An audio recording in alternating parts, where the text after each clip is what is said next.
दौलतुल मक्किया में बिल माद्दतिल गैबिया सैयदी आला हज़रत बड़ी एक अच्छी बात कोट कर रहे हैं इल्म बारी ताला के हवाले से।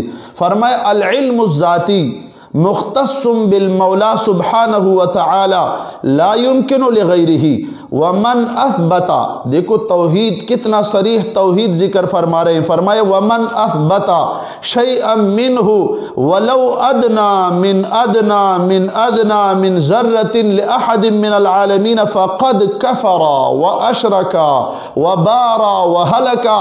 फरमाया कि अल्लाह जल्ल जलालुहु का इल्म किसी गैर के लिए मुमकिन नहीं है। इल्म ज़ाती अल्लाह के साथ मुख्तस है, और जो इल्म ज़ाती से अदना ज़र्रा बराबर जितना चीज़ भी किसी के लिए साबित करे, फरमाया फ़क़द कफ़रा वो काफिर हुआ, अशरका मुशरिक हुआ, बारा व हलक हलाक हुआ। तो ये